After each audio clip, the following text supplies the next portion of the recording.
So under the threat of Trump's tariffs, first it was Apple, set to build multiple new factories in the United States, hiring 20,000 Americans, spending $500 billion investing in the United States.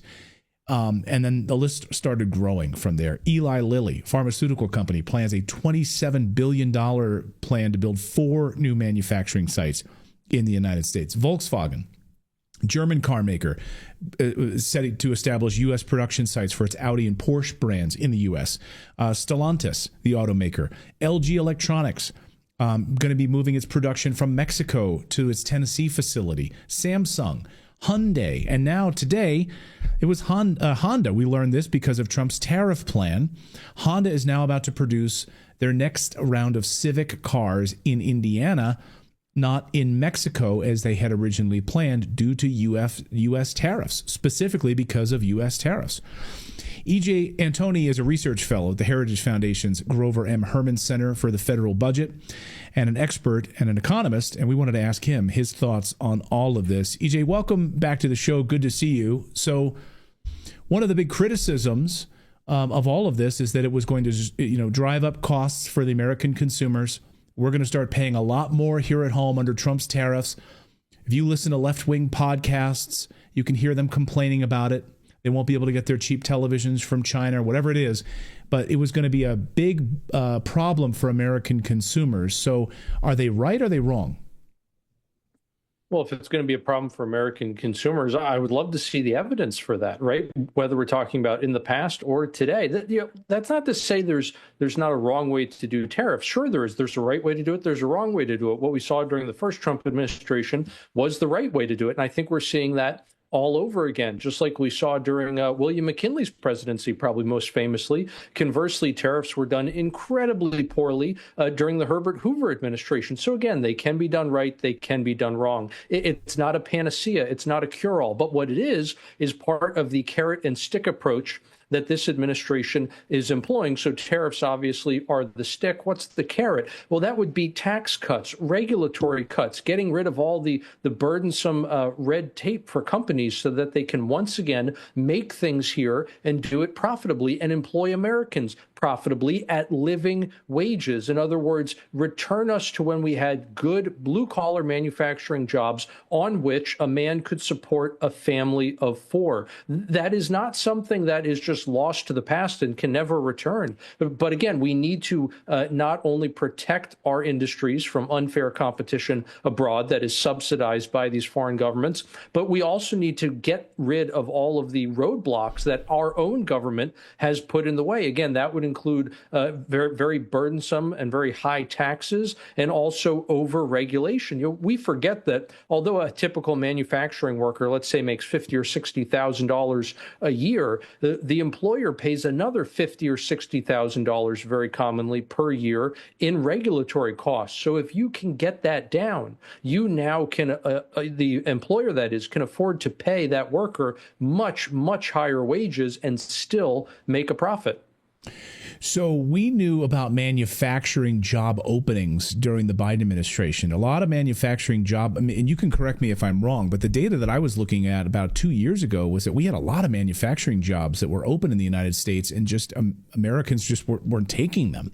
So now Apple's going to add 20,000, Honda's going to add tens of thousands to start building Civics here. You got Volkswagen, you've got LG, you got Samsung.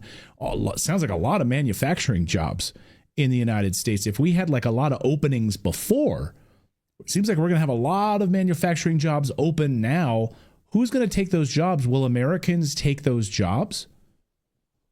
Well, we hear this question a lot, right? Why do we have job openings? And there's the question of, will Americans take these jobs? Well, for what wages, right? Under what conditions? It's not as if it's this binary, this black and white of either the job is filled or it's not. Either an American will take it or they won't, right? There's a lot of variables to consider there. And we also have to remember that the manufacturing sector has been hemorrhaging since the beginning of 2023. We now actually have lost more than 100,000 manufacturing jobs during that time. So again, this idea that somehow the sector has been booming and that we have all of these openings, it's just really not true, unfortunately. And the other thing to remember, again, with those openings is not not only do you have to remember the kinds of wages that are being offered, but another thing to consider is the fact that the survey we get that data from has only about a 30% response rate. In other words, there's a lot of bias that can be built into that data, and so the results aren't always reliable. That's why we always want to take those figures and then compare them with corresponding private sector data and not just rely on the government figures. And what we see when we look at that private sector data, again, is a sector that has been in recession, not one that's growing and has millions of openings. So let's look at what's going on in Wall Street right now. And, I don't know that it's necessarily a bellwether of Main Street in the United States, but right now the S&P 500 has just posted its biggest loss since December this afternoon.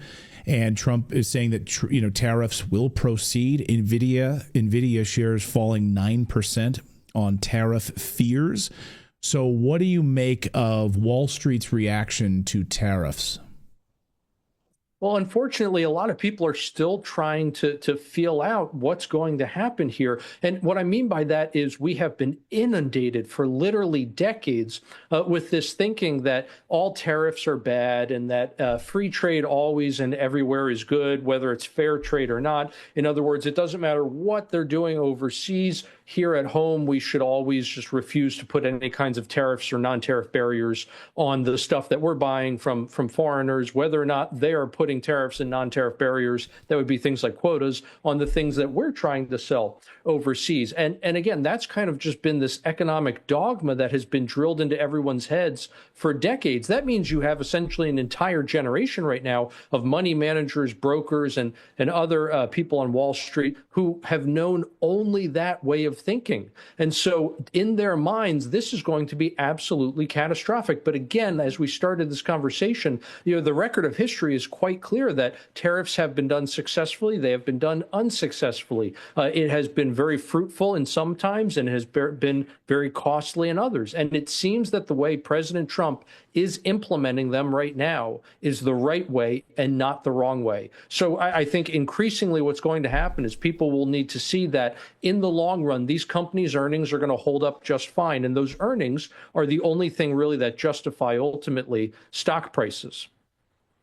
Yeah, because we just got word President Trump saying, these are going to move forward, the 25% on Mexico, the 25% on Canada. So it seems like any sort of last minute deals, we know Justin Trudeau hasn't done anything really to stop the flow of fentanyl into the United States. So that was a non-starter. You really haven't done anything to do it. That was part of the deal. Again, 25%. I'll get you out of here on this, EJ. Like, how do you think those 25% on Mexico and Canada are going to play out?